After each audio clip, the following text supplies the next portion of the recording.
Hello, everyone. Thank you so much for joining us again today. We have, it looks like so far, 3 folks that were not here with us Tuesday. So I'm going to let those 3 folks introduce themselves as I'm letting people into the room. And in addition, we also have Richardson with us, who is going to be presenting next week. So I'll also have him introduce himself. So I'll start with Dr. Richardson. If you can introduce yourself and let us know a little bit about when you graduated, if you were first gen or not, and what you currently are doing. And same with the other new mentors that joined us. I have Lori and Ari and Clint. So we'll start with Robert and go to Lori and then Ari and Clint. Hi, everyone. My name is Robert Richardson. I'm a scholarly assistant professor in the Murrow College. I teach over on the WSU Everett campus, but I taught on the Pullman campus for several years while I was getting my doctorate. And I graduated with my PhD in 2014, and I am a first-gen student, both undergraduate, master's, and PhD.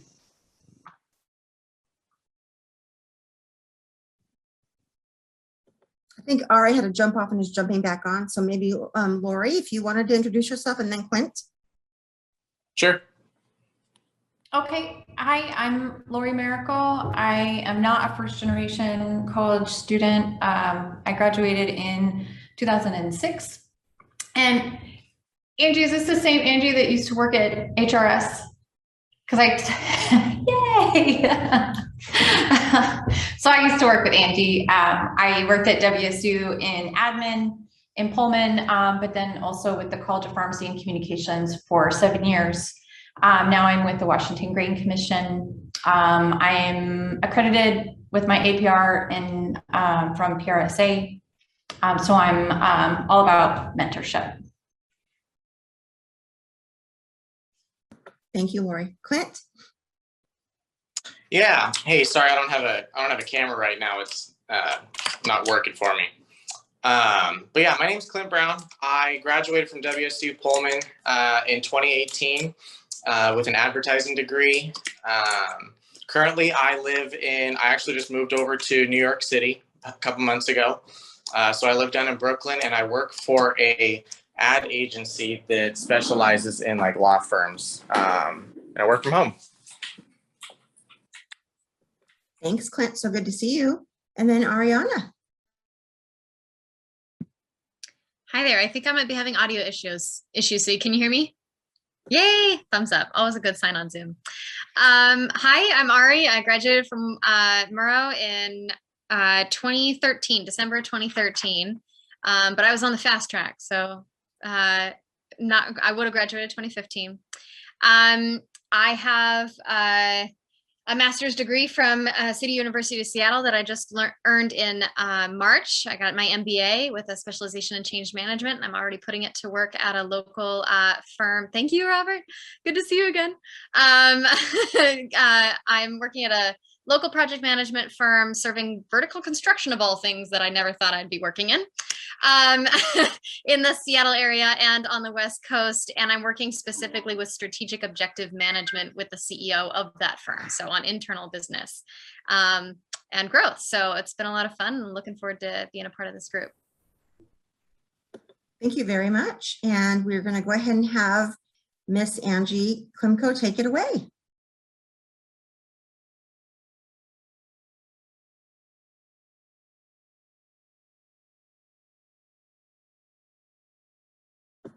Unless we lost her. Does it look like we lost her maybe?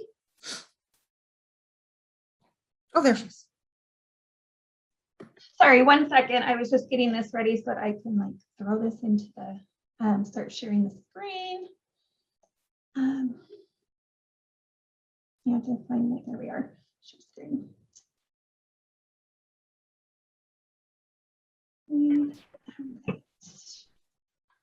All right, well, I'm so excited to see you all again today. My name again is Angie Klimko. Today I will be talking about first at WSU a little bit, and then who are our Murrow first students, who are our first gen students, and how and what do they need to be career ready. And so This is not about me, but I do want to start off with this slide. And there is a reason behind it. So it's not just to toot my own horn or, do whatever.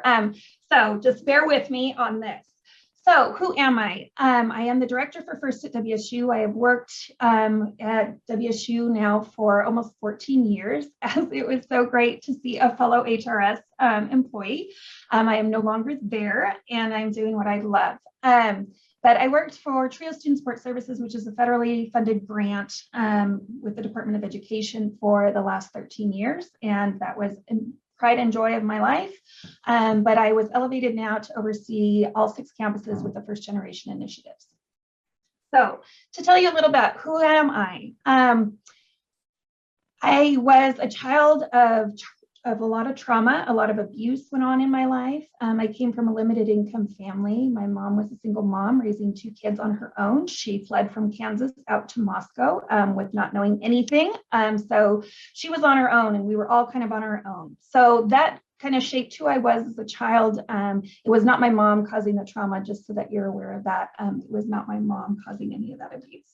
I was a high school dropout, so I dropped out after 9th grade. I decided that I was 15 and I knew everything I needed to know in the world, and therefore I did not need any further education. In fact, I thought it was cool to be dumb, which is really wild when I think back at that. I grew up in Moscow, Idaho, so at the time it was really rural and not a lot of opportunities going on in Moscow.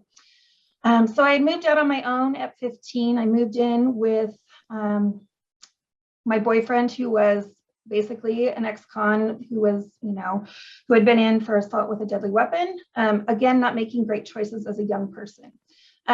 He was murdered by the time I was 17 here in Pullman, and that caused a lot of, excessive trauma in my life as well. So I decided I was prompted to get my GED. I guessed it and I did well above average. So yay for me for guessing well. And then I moved to Seattle immediately after that.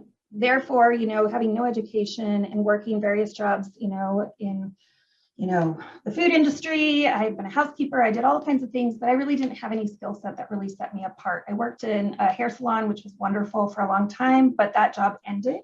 After that, I really wound up in a hard place with addiction issues. I experienced homelessness due to that. And then I became pregnant. And I became a single parent at 21, just so that you know, I did not carry on my addictions when I was pregnant. It changed my life forever. My son, I'm sorry if I get choked up, God dang it, every time. My son just turned 25 and he was the savior of my life. And many people in COM know that. He really set my life on the right path. At 23, I realized that I needed a college education, especially as a single parent. I was not going to be able to support my child without a livable wage skill set. And so I began at Walla Walla Community College. As a student, I was scared to death with a 9th grade education. I tested into Math 49. I did not really even remember how to do multiplication. So I started at the very, very beginning, which was, a reality check, but I also believed that I just needed to build a foundation and start where I needed to start. I definitely had the imposter phenomenon that I was not, going to do well. What was I doing in this setting of higher education when I had chosen to leave school so early? I did do well, and I actually excelled at school and transferred to WSU and received my bachelor's in psychology as a non-traditional student here as a single mom. I remember arriving on campus and I sat next to somebody outside of Honors Hall for some reason, and she was very young.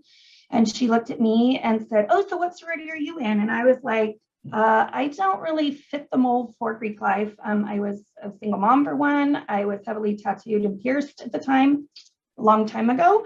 Have since matured out of that with the piercings, but I did not fit. So I did not have that sense of belonging or connection to any of the traditional age students. So I was really on my own. I was many times reaching out for support to see whether I was good enough to go on to graduate school. I really wanted to pursue more of the counseling degree. And I approached a middle school counselor that was supposedly a friend of the family. And he just told me, well, you have to be really smart to get into graduate school. And at the time I had a 4.0. That was really a motivating factor for me too. I don't like being told that I'm not good enough or that I can't do something. And so that really propelled me to continue to go on. I decided after my psychology degree that I would go on and get a second bachelor's degree because I didn't really want to go in the workforce. I decided why not get an advertising and PR degree because I loved advertising. I did that. I started that, and Paul Bowles, who is now back with us, is a Coug, and he is back home, was teaching a class, and he just said, "What are you doing a second bachelor's for? That's kind of stupid." Those probably weren't his words, but that's how I interpret it. And he guided me into graduate school. He said, "Drop all those classes. You are now a graduate student, and I am going to mentor you. I will be there for you all along the way." When I turned in my GRE scores, my graduate records exam, they were abysmal because I guessed that exam too. And I turned them into Lisa Hunter, who is now in the College of Business. And she thought it was a little scary, and she laughed and she said, "Well, these aren't the greatest, so we're going to put you on probation for the first semester of graduate school." I did well, it was fine, but again, it was a standardized test that I was never exposed to because I never went to traditional schooling. I did graduate, I did well. I am so thankful to Paul, and I'm so glad that he's here. We are still connected after all these years. But after that, the way you get into industry, at least back in the day, it's probably still very relevant, is that you need to do an internship to get into, either advertising or a PR firm. Well, at the time, they were mostly free. I was a single mom again. I could not afford to do a free internship. So I did not do one. So I moved to Seattle. At the time, I was receiving Section 8 as a low-income student. And I had thought everything was going, swimmingly. I was moving to Seattle. It was supposed to port over there, and I was supposed to have housing there.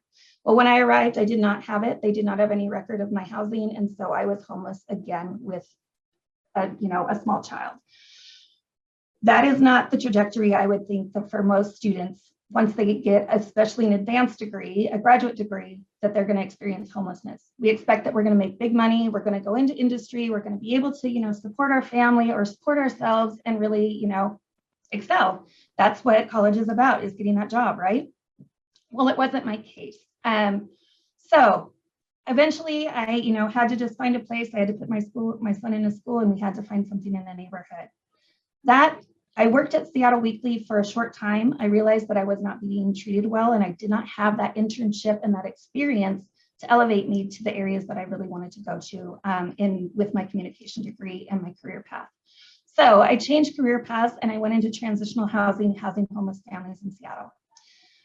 Nobody ever told me that I could use my PR or my advertising for a nonprofit. Instead, I just thought it was all about, private corporations that were making a lot of money and that weren't necessarily for, those that were maybe underserved or less represented. So then I left Seattle, I came back here, and I worked for Trio, as I mentioned. So I've had a lot of ups and downs, and I would like to just know from a thing of hands, if you could use your thumbs up, thumbs down button as an indicator to indicate whether you think I am first gen or not.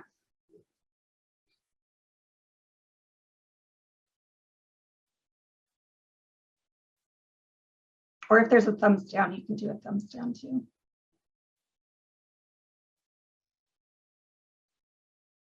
So some of you think I am. So I am not first gen, but what I call it is kind of quasi first gen. I have experienced similar things to many of our students that are first generation. And the reason that I tell you, why does the story matter? Because our students come from backgrounds like this. They are experiencing trauma, they are experiencing family responsibilities, they are facing all kinds of things that they're having to do that are not in the traditional sense of your traditional student or a continuing student that may be a legacy student, and maybe just a continuing generation student. So these things aren't to have a pity party. It's not to say, woe is me. It's to point out that there's a lot of factors that go into our students that are first generation. And the experiences that I had were very similar to the first generation experience. And that is why I do the work that I do. And that is why I've dedicated my entire life to serving underrepresented populations and for them to get education, because that is the key to breaking those barriers of poverty. In most sense, when the general sense. We do know there's a lot of, successful people out there that have not received, a formal education, but those are not always the norm. So that is kind of why I was speaking to that today. And I wanted to really emphasize that never make assumptions or underestimate one's ability or determination to succeed. That is the main point of what I really want to get across to everyone, is that never make assumptions about our first gen students. They are all unique. They have individual stories. They all have a unique lived experience, and to take that into consideration when you are mentoring them and getting to know them and building trust and rapport with those students. So first generation, just kind of, overview, just so that everybody's on the same, with the same definition. Here at WSU, we currently use the federal definition officially adopted by the federal TRIO programs, which was enacted in 1965. And as Dr. Richardson will tell you, he did not identify because it wasn't really a popular term back when he was a student. So many of our first generation students that we talked about on Tuesday that identify as first generation, some of the older ones that were in the 60s and 70s may not have really heard that term, even though it was within the Department of Education. It wasn't an identity that people really grabbed onto or really, went along with back in the day. So the definition is either you are a first generation college student if neither parent nor guardian has earned a bachelor's degree. Many students think that because their sibling received a bachelor's degree, or their uncle, or someone near and dear to them in their family makes them not first generation. If their siblings have gone to college, they're still first generation because it's the parent or guardian that has not received a 4-year degree. So you'll come across students also that have parents that have a 2-year degree or a technical degree that still makes them eligible as a first generation student. It's that 4-year degree is what we go by the definition. So as you can probably imagine, higher education was not built with first generation students in mind. In fact, it probably wasn't built for women. If we look back to the history of higher education, it was very much a male dominated, exclusive, I can't think of the word right now. I'm trying to think, one of those milestones that men were able to accomplish. And of course, that would be white men, as we're talking about that. It was not a men of color. We're not going to go into that history either, but so our students that are first generation may be the first to go, but they are not alone. So we really need to understand that they're not alone. And it's more important than ever for us to build awareness of what it means to identify as first generation and the path that it takes to be successful with limited resources and support. And this is key. This is really important for the mentors as well that maybe you're not first generation. Those that are first generation will know this. Once you are first generation, you are always first generation. You will be a first generation student. You'll be a first generation graduate or professional student. You will also be a first generation professional going into what industry you go into. So when you're thinking and working with students, really keep that in mind that they're going to be the first and they are pioneers in their field, forging through this experience that we call higher education. So here are some of the demographics for you about first generation students at WSU. And Sarah, I know that you had sent out the other one that was taken from the website. This is an updated one. So just in case everybody got the PowerPoints, this is updated for fall 21. The one on the right with the bars is really the overall what's happening at WSU across the 6 campuses. And it will break it down by the overall percentage of first generation, undergraduate, graduate, and professional. And although you are not mentoring, graduate and professional students, it's good to be aware of that and where they are located in case they are going on to graduate and professional school. And if they're going to be going to WSU, like our School of Medicine is really targeted towards first generation because we know that they want to give back and they want to go back to their communities to provide services. And as a land grant, institution, this is really important. So that kind of gives you a breakdown that you can review. You'll have these slides later. I don't want to go into too many details. But as our first generation undergrads for fall, you can see it by kind of the map there of the Washington State.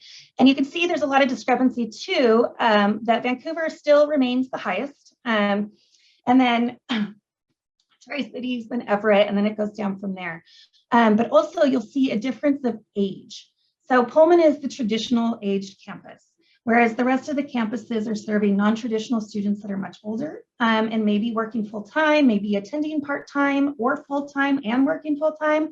Our students have incredible drive and, the ability to multitask, get through both their degrees and their careers to support their families. So it's really interesting to take into account the different ages at each of the campuses so that you know who you're working with, and not everybody is going to be a traditional age student, such as in Pullman. And we have some various, I mean, I came across some that are, in their 50s. There's some, outliers that are in their 60s that are Murrow students. So to take that into consideration when you're working with them, and listen more than you talk so that you can understand who they are as a person. And so these are some of the demographics. These may not line up with the numbers because according to the dashboards and all that stuff, I struggle with this and I love data. So I've been probably messing with this more than anything. These are the demographics of the students that were pulled from OBIE, which is our database that stores everything here at WSU. For those of you that don't know what that is, you're lucky you don't deal with it probably. For some of our data nerds like me, I love to see where our students are at, and I apologize, this is in grayscale. There are breakdowns of each campus as well so that you can be knowledgeable of what the breakdown and the differences are for each campus. And I won't go into detail, but you'll receive those slides so you can review those yourself because there is some drastic differences. So to consider here, first generation out-of-state students it's a really hard thing to pull off. So you have to take into account, and I don't know, I kind of have a beef with admissions sometimes about touting, let's come to WSU as an out-of-state student. If you are well-to-do and you have the ability to pay out-of-state tuition, go for it. Congratulations, we welcome you as a kook. If you are a first-generation limited income student, this is not the place to be, because we understand that when they come here, they're also going into debt. They will get through the first semester, but they will have a balance. And they're hoping on a wish and a dream that they're going to have it paid for because they want to be a kook so bad. In TRIO, we would really have them rethink before attending WSU as an out-of-state, what is your financial plan? Because it needs to be solid. So on the other case with that, we also see that we have a lot of transfer students depending on the campus, and they have unique needs as well. And so a lot of those will be of a more non-traditional age. They also come with a different skill set, attending a community college. Some will be, if they're running start, they're still considered a freshman because they were in high school when they attended. So Everett has a really high percentage of first generation students, as Robert can attest to, and he does amazing work with many other colleagues on the Everett campus with the Murrow students. So it is a really drastic statistic for Everett to have such a high percentage. They have 68% of the students in Murrow are first generation in Everett. But if you look at the Pullman campus, their residency, these are the admit types. Let me move on to the next one. But we have a low percentage of first generation students in Pullman. So that I think is for the next slide. This is also ethnicity that we'll go by, but we have, for the average age, we talked about that. Their average GPAs are interesting because it's very similar, as you can see, for most of the campuses. Where you start seeing the differences is in Pullman and the Vancouver campus, as far as what those GPAs look like. They're very different. And what is attributing to that? Well, we just don't know. So, but that's something to keep in mind, that we're not keeping up at the same pace with academics in those two campuses, whereas the other campuses are pretty on par, both first generation and non-first generation. You can see that there are part-time students as well, which is the enrolled credits. A note on that is if you are taking part-time classes, which many people need to do, it can add time and expense towards degree. So many times we really have to have that talk about, pace towards degree, like how much are you putting into this, so that we're not putting more debt onto our limited income students.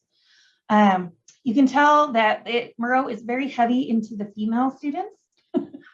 And by sex, whether they could identify many other ways, but as far as reporting goes, they only do male and female. So they are by far the highest number of students in the College of Communication. And then the Pell eligible students. This is a really interesting that you can see for most of the campuses, it's pretty equal. It's similar for both first generation students that are receiving Pell, and that is an entitlement if you reach income guidelines for low income. So not all first generation students, though, are limited income. So I really want to stress that not all first generation are coming from this deficit of like, oh, these poor, students don't have any resources and they don't have any money. That's very different. So just so you know that there's a balance between those that are coming from limited income backgrounds and some that are not. And the other thing to note is that those that are not eligible for Pell may still be struggling because they're that middle income. And that's really important for us to understand with the student population that you're working with too, is that they still aren't receiving financial support probably from their families. They just reach that on the FAFSA for their financial aid that it shows on paper that their families have money to contribute, but we all know that that's not really the case.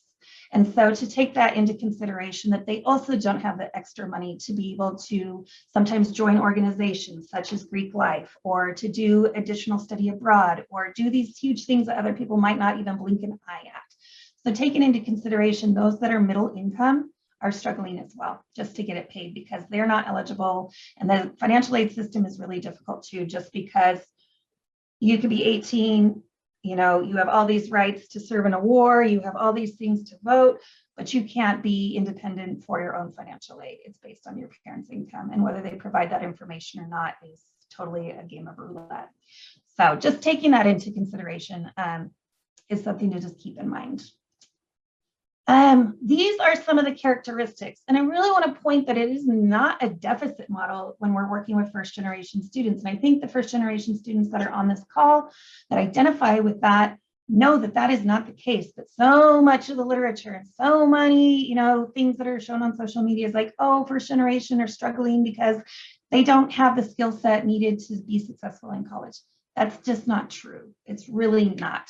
And so as you're working with them and mentoring them, realize that these are all the strengths that they bring and the diversity they bring to the institution, the diversity they bring to the organizations they're going to work for.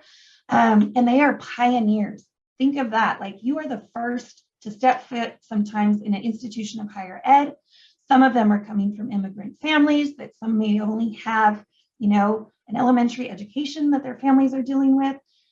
It's just such a vast, spectrum of experience that families are coming from, as well as students. They have a lot of empathy. They understand, what others are going through. They are very relationship and family oriented. To take that into consideration, they really value building relationships. That is their capital, is building relationships. It may not be the social capital that we think of networking with all these high industry partners, but relationships are really important. They're super resourceful. They've had to figure it out on their own. They've usually been working since they were able to work. Many of them are supporting their own families. So they are sending much of their money back home. They're also working additional jobs to be able to do that. So they're straddling, two different worlds, but also really socially aware, they're community-based, and they really value giving back. And as Sarah said the other day, they're very, into philanthropy. They're really willing to give back, and they know that they want to serve their communities. They're responsible because they have to be. They're dedicated and hardworking, as well as enthusiastic and passionate. They're resilient. So we already, we talk about some of the, if you've heard of ACEs for trauma, many of them are experiencing that, but not everybody. So again, everybody has this totally different lived experience, and to be open to listening and asking questions. So some of the common issues that we talk about that maybe some people see as challenges, or, maybe be thinking from a deficit model, could be that, some do have limited access to information about college experience. Many of them are coming from rural communities that didn't have, college ready preparation, and just weren't given that. And so many students that I have worked with have never been told that they were college material. They were just like, their counselors, which I don't understand how a high school counselor can sit there and tell an individual, I don't care who it is, that you're not college material based off of what, I don't know what they are basing that off of, but they shouldn't be in that industry. So many of them, though, do have that, imposter phenomenon, not syndrome, is the phenomenon because it's not a diagnosis. We experience it on and off, that they're not college material because they've been told that over and again. It depends on what location they're coming from too, that it can be ingrained into them. But some of them can't, keep up, the change of pace for classes, time management. How do you read a syllabus? How do you plan? study skills that they've just been able to guess, and, high school was a breeze. It's very different here. Also, families have a hard time relating to what they experience if they've never attended. And so that's a very, again, broad spectrum, but also to take into account, so many of our students are working, as I said, multiple jobs, as well as carrying a full caseload. Some are working up to 30, 40 hours, which is unheard of for most, either legacy students, continuing students that are coming from, wealthy backgrounds that don't have to work. It's just, you're there to go to school. That is your job. That's not usually the case for our first gen students. They may have trouble budgeting money. I know that, they also, that comes into play, that they're realizing that their peers may have more money than they do. Coup gear is expensive, but again, that sense of belonging, I want to have coup gear too. And after, a million years, I still can't truly afford coup gear. I can't justify paying $75 for a sweatshirt, but our students want to fit in. They want to be able to do that. And budgeting can be a big thing if they've never had to do it before. But again, other students have had to do that all their lives with their families. Feeling guilty about not being home during crisis, especially if there's family emergencies, if there's sickness, there's family issues. They're staying in school, and many of their parents are wanting them to stay there and not come home. But how do you straddle that world? They are first gen plus, so it's an intersectional, identity. We're not just one thing, we are many things. So they have a lot of identities. A lot of them lack financial support, but not all. And really just, having to maintain that balance between work and school responsibilities. And they also feel often they're isolated. They feel like there's no one else like them on campus, when in fact, a third of our students on average, 1 in 3, is a first gen, as well as our faculty and staff. We have a lot of them as well. So bringing that to the forefront so that they feel that sense of belonging.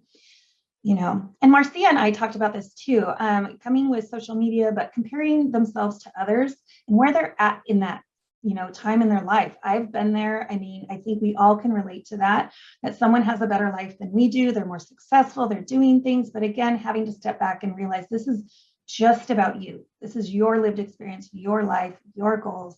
And what do you want to get out of this? You cannot compare yourself to others, because all it will do is bring misery. And sometimes it takes others longer, some longer than others, to come to that reality. And that was me. So you just have to live your best life and leave the negativity behind. So this is coming from EAB, which we had here at Washington State University. They're a wealth of resources that they are working with students to collect data, and what does that mean, and how can we help our first generation students.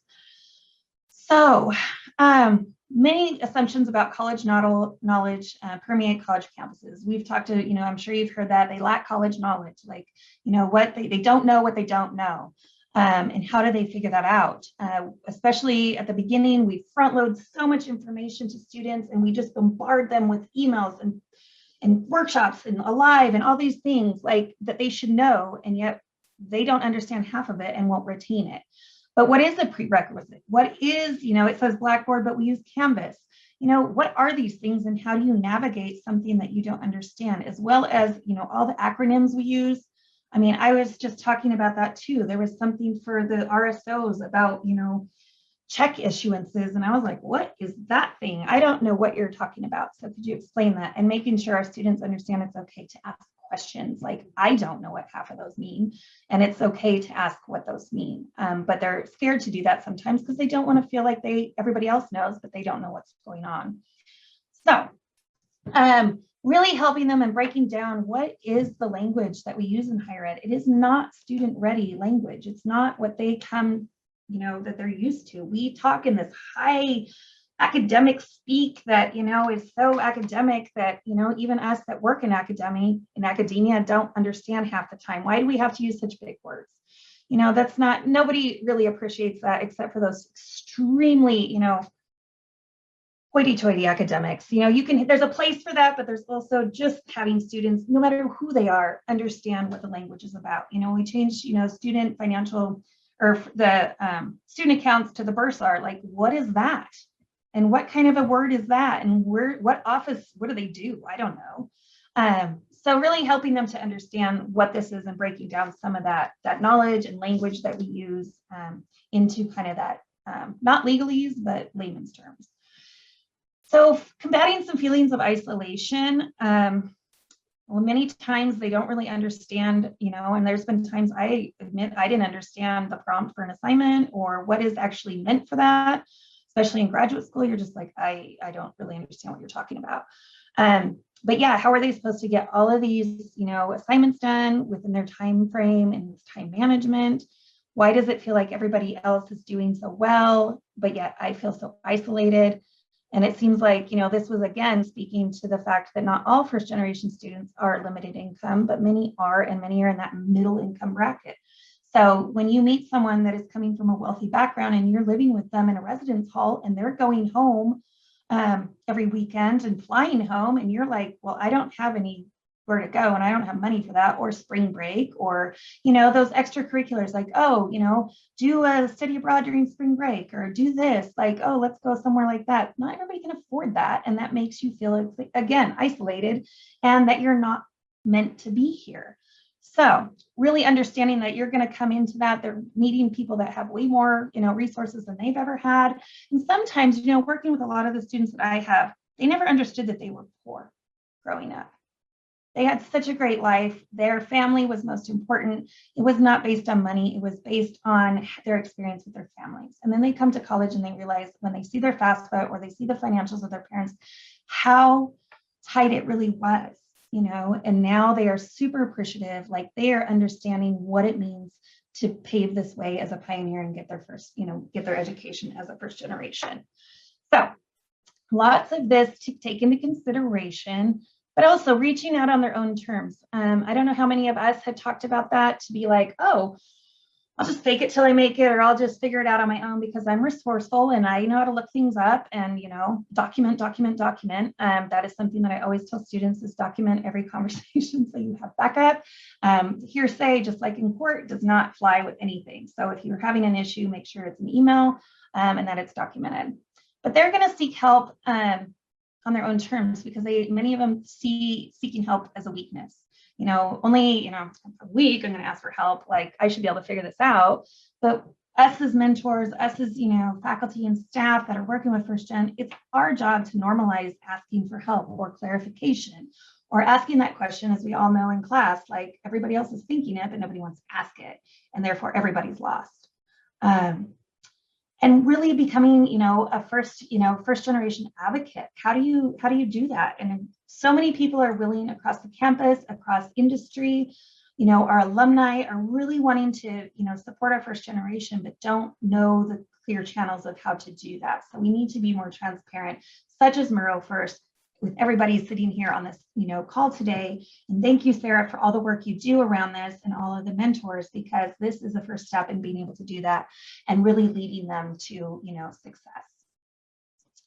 So part of my job is creating agency at WSU, and how are we going to do that? So really, again, moving away from the deficit model to an asset-based lens and celebrating the unique needs of our first-gen students. Also cultivating an institutional culture that support the confidence and self-advocacy skills as well as self-efficacy is super important for our students to be able to see the strengths in themselves as well as others. And we, as in those that are working with first generation, have really moved away a lot of that, the deficit model. If you've heard of Tara Yoso and the community cultural wealth model, which I will put on the next slide, and I've added some links in there for you to research what that looks like in career, development, some tips for you to maybe work with first generation students thinking in that way. But it's been a wonderful model, seeing their assets versus the deficits, and that they're coming with a different type of wealth, not so much maybe that social connection, that social network, but they bring a lot to the table. And we need to be student ready versus college ready. We always talk about, well, they're not college material because they didn't get adequate preparation. Well, that's a lot of students across the United States. They're coming from, low funded schools that are not receiving the best education. So how can we be student ready and really change the policies and processes and practices to better serve our students and reduce the barriers to success? And that goes for all students. It doesn't matter if you're first gen or not. Like, we create so many barriers and so much red tape for students to wade through when they should be here to learn and be, learning critical thinking and all of these things, but we put so much red tape in front of them to navigate that it can be very difficult. So we should really be, preparing our students for global workplace, integration, and space to strengthen personal contexts and identities, and not acculturation should be the goal. We always tell people they need to, come to, you need to transform into the way we want you to be. So you need to be more like whatever. And that's not really how we want to think of it, because everybody is unique. So we also need to really look at, we joke with a lot of people, especially advisors and, other people that work with students, like, and it's no offense to faculty. But not every faculty or instructor is good at teaching. You may be an absolute expert in your area of knowledge because you have a PhD in this tiny little subset of expertise, but that doesn't necessarily mean you can teach. And I think every single one of us on this call has experienced a poor professor's, teaching methods that you're just like, I don't understand what you're trying to get across, or they're at a higher level than the class is actually at, and they have every student lost, and you really don't learn anything from the class. So we need to restructure, the way we teach and really look at what is the successful pedagogy for students and for instructors to be working towards, and getting our early new, faculty in and onboarded with those practices. And then systemic change. The biggest thing that I am here to do is create change and be a disruptor and really increase that sense of belonging for first generation students, building community and involvement in campus, really having that connection, which is exactly what you're doing with peers, advisors, faculty, staff, and alumni. How do we get them connected that way? And so really advancing the policies and removing barriers regardless of campus location, demographics, or other identities is really the key to successful system-wide first generation initiatives that we're working towards. And then really improving access to resources. We have such capacity to support students, and the ability to identify and access resources is where we get bogged down. I don't know how many of you, it doesn't matter what industry, if you go to the website and you're looking for something, it loops you back to the same the same website you started at, and it loops and loops and loops, and you're looking for something that's going to get you the answers. And that is what I'm trying to eliminate. So for WSU, we will have a first at WSU website, which is already up, but eventually have it to where it's filterable so that they don't have to go to every single website. It will be able to break down the needs that they have and direct contact so that they're able to contact someone directly rather than just a voicemail or, that rogue phone tree.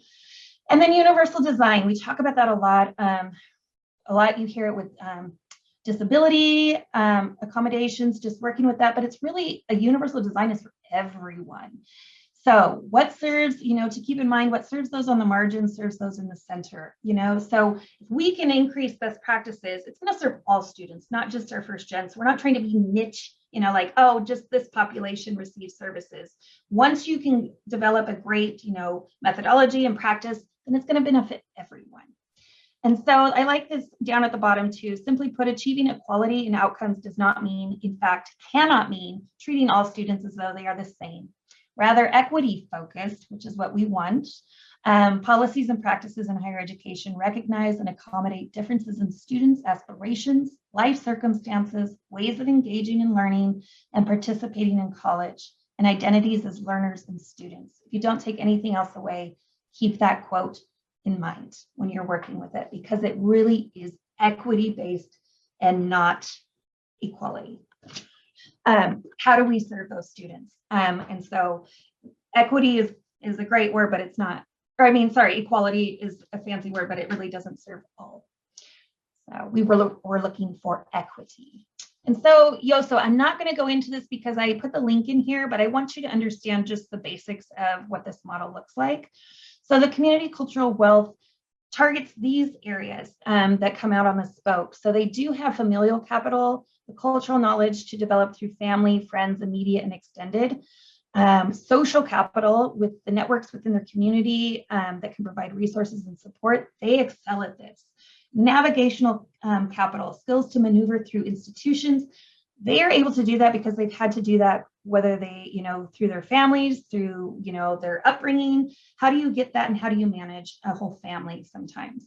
And then resistance capital. So knowledge and skills developed through challenging inequality, which many of our students face. Let's be real. And many of our, first generation students are also students of color. So they're experiencing something very different than our white students, and that's in the demographics. And so their communication, as you can probably imagine, is very geared towards white students. You'll see in the demographics that students of color in the College of Communication is not as high as it probably could be. And it's just been that way, I think. So you'll see there's a high population of white identifying students. Linguistic capital. So speaking of, growing up in America or as just an English speaking, cisgendered white woman, I do not have bilingual skills or trilingual. I do not have multilingual skills. And many of our students are coming in with that skill set. So we don't take that into consideration for our diversity and that, added bonus to the workforce. That is something that we take into account with our first gen students, and they can communicate in more than one language. They have cultural capital, so much of that. And then aspirational capital. They really do have hopes and dreams. In the face of adversity and the barriers that are put in front of them, they will succeed. They are driven to succeed and prove otherwise. So just to keep that in mind, and this cultural wealth and career narrative, it's by the University of Portland, is wonderful. It really gives some ideas of what that looks like and how you could weave that into, we talk about, a lot of our students say, well, I don't have anything to put on my resume. Well, let's look at this in a different lens, because you do have a wealth of skill sets that can be transferable. We just need to know how to, navigate that and articulate that on a resume and a cover letter. So this is taken from NASPA, which Sarah talked about as well, which is the National Student Affairs Association. And these are fact sheets that you can find on the link, the full page fact sheets. So these are snippets from it, but it's really interesting to look at it that, yes, so among students who graduated with a bachelor's degree in academic year 2015-16, so we're looking back because the data, if we're looking at 6-year graduation rates, everybody's like, oh, that's really old data. But when you're looking at it from that perspective, that's why it's backdated. 42% of first generation college graduates, and then 58% were continuing college graduates. And then the use of career planning services as an undergraduate, it varies pretty significantly. So continuing generation are more likely to attend career fairs, as well as receive help with our cover letter and resume assistance from the career services. That one is significant, the change with the resume and cover letter assistance. And then also, you can just see it by the graph, but it's also broken down by race and ethnicity, who is utilizing these services in the meantime as well. So. And again, a lot of this is for your review that you can reference later, or the links. Moving on is to first generation college graduates enrollment after earning a bachelor's degree. So after 1 year after earning your bachelor's degree in the academic year 2015-16, first generation college graduates reported a lower expected level of educational attainment than continuing generation graduates. So they did not expect to earn a degree. That's 36% of first gen and 32% of continuing generation. And then expected to earn a degree or master's degree. 45% of first generation students expected to do that, as well as 46% were expected to do that for continuing. And then for a doctoral degree, the graduate degree, so on the other end, they just were not going to pursue a graduate degree, but a doctoral degree, it is such a low rate for especially our students of color that are first generation to receive a doctoral degree, a terminal degree. And so it is very, very small. And so the expectations that they're going to move on to a doctoral or professional degree is lower for our first generation students. And lower percentage of our first generation college students are taking the graduate records exam or an entrance exam, say for, the MCAT or the LSAT or any of those, that are prepping them for an advanced degree in graduate school. I don't suggest guessing. I don't recommend that. But again, we know that those tests too are not the defining factor. I think that's something that really you need to take into account. We get so many advisors, faculty that say you're never going to make it in graduate school because you don't have the GPA. Some, yeah, it's true for certain industries. You're not going to be a doctor with a 1.8 or, even a, 2.8 or, those. That's not going to happen. But there are a lot of ways to get around that. The GRE, let's just talk about graduate records exam, is not the end all of everything. Just because you didn't score well on those exams, there's so many other factors that are taken into account. Your personal statement, your reason for, pursuing an advanced degree. What are these things, based on your academic record, your grades, your GPA, there's just a lot of different factors, your letters of recommendation. It's not a guarantee, but there's other ways to think through that rather than just telling a student it's not going to happen. And they're told that so many times, like, no, it's just not going to happen. You don't have the GPA to move on, or you're not going to make it in this major. And those are other discussions that we have, but telling somebody straight up that they're not going to be successful and they're never going to make it is not helpful to anyone. So, employment. This is the sad part. I think that this was kind of, the good part was that both, continuing and first generation, 80% were employed for the 2015-2016 graduating class. But fewer first generation students had jobs that required a bachelor's degree. So they're going into industries that don't require that degree that they worked so hard for, and that they're going into those jobs. So that is something that I know that all of you are dedicated to working with these students to really enrich them, to build that confidence, to be able to navigate what those jobs look like, what can we explore and think outside the box, so that they're not going back to maybe that summer job that they always had in retail or, those types of jobs. For for-profit companies, 51%, so less first generation students work for for-profit, not surprising. And then for nonprofit organizations, obviously first generation students tend to go more for nonprofit. Not a big surprise. Thought I could do private corporation and be all big, wanted to be a CEO in a power suit, but that's not me because I would probably cry every day. And I do because I love people. They also, for local, state, and federal government, they're more likely as a first generation student to go into that industry. So continuing generation, just know that they're usually going into a for-profit, whereas first generation are not going for the big money. And to talk about that. I think that's something that really has to be talked about.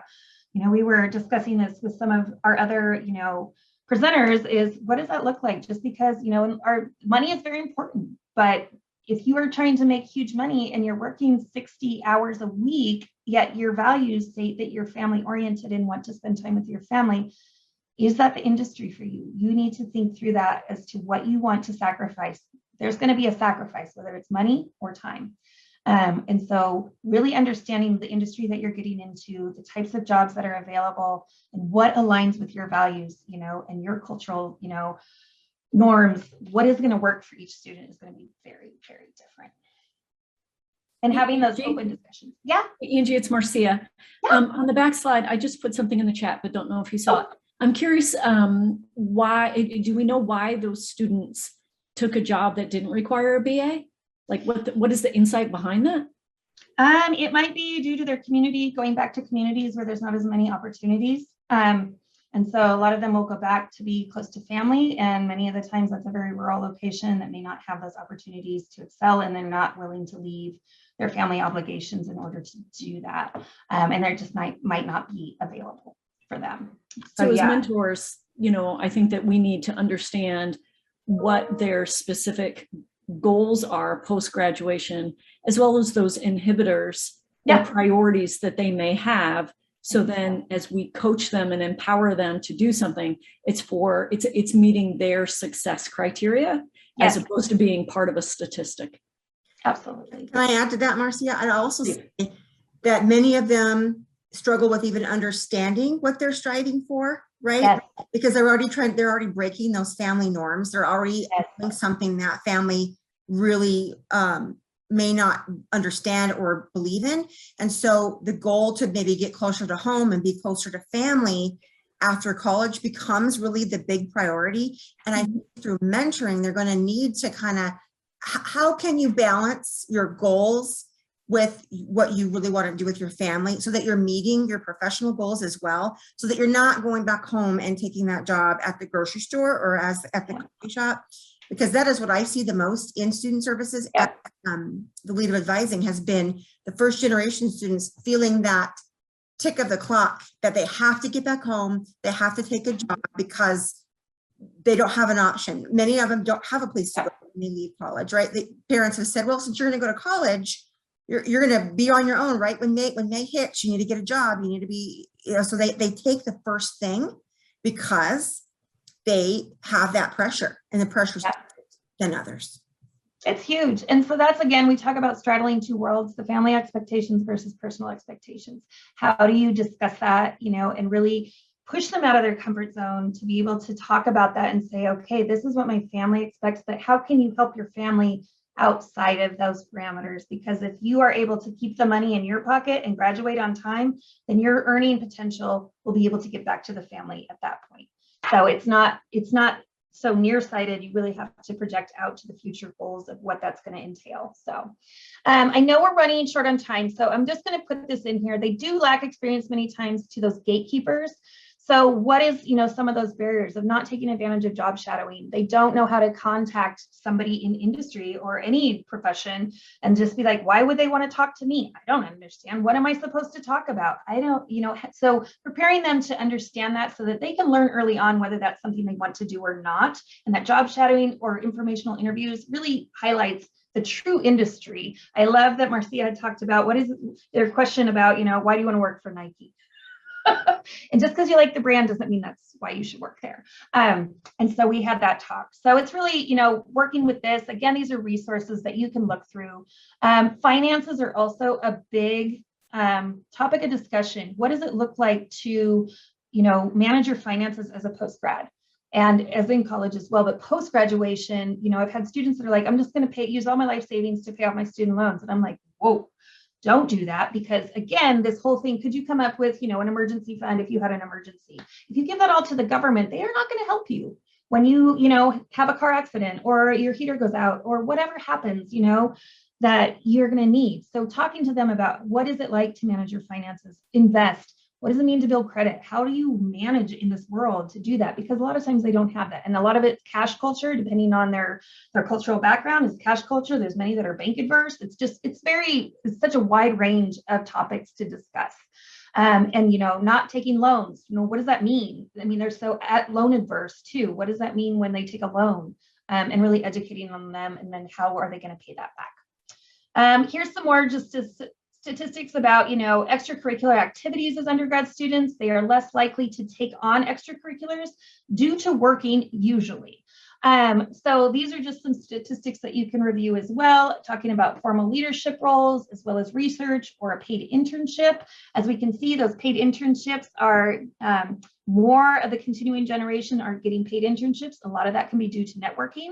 And having people in industry that they're able to connect when they graduate, or Greek life, that they have this huge network of people that are like, oh, well, my dad works for Boeing. Why don't you work for Boeing? And then study abroad. We're seeing almost half of the students in comparison, first generation students studying abroad compared to continuing. And that will change, hopefully, at least here. So this is something that you'll want to kind of take a look at, is shifting perspectives of student involvement. Just because they're not doing traditional student involvement does not mean they're not building skill sets. So traditional versus first generation student alternatives, they may not have an on campus, they may have an off campus. And how do you articulate that as a benefit on the resume or as a skill building set? They may not be peer mentors at WSU, but they may be at a local organization, community organization, faith-based organizations. This key was like ambassadors to their former high schools. They are there to tout WSU, like, get your education. Let me tell you, you should be a Cougar. They are going back to their communities and saying this. Othello, I think at some point is going to be fully educated and higher ed. So there's so many students from Othello, I can't even imagine. This is an opportunity, though, that I did want to talk about for if you're working with students that are looking to join a society, a first generation honor society. Information is on here. The application will open October 5th, but it is for it's working to create, scholarship, leadership, and support networks across the nation. This is open for you as well as alumni. We have not opened the alumni application yet, but I will get that to Sarah at some point, and we will be doing that. I know that Dr. Richardson is a member, and that we're really grateful for that. So faculty, staff, and alumni can be inducted as well. So that's really important because this is usually just for undergrad students. It's also for graduate students and professional students. So it covers everyone to build this entire network across WSU to give back. The other thing that's really unique to WSU is we have a first generation study abroad, and we'll be going to Rome and Sevilla, 2 separate trips. I know that they are going to Sevilla for Murrow as well for another program, but they are departing the day before this program arrives, which is unfortunate. But it is very much advisor led. So they teach in English. The instructors are in country, but the traveling advisors are there to support our first generation students. And it's a 5-week program that is at or below the cost of summer tuition and fees. So they could either attend summer school in Pullman or another campus based on that. I'm not trying to be Pullman centric, but they could have that same cost or less to go abroad for 5 weeks and gain an incredible skill set. And we know that students that study abroad, it really adds to their diversity for getting hired as well. If there's 2 equal candidates, they're going to take those that have had an international experience, which is really important. And so I've added that website too that you can look at. We'll be updating some of that, but it's really a unique program. It's been in operation. We first traveled in 2015. We've had over 100 students travel, and so many of them do multiple study abroads. This is, I think, is really wrapping it up because these are your best practices, and I just want to do this. The next slides are all about the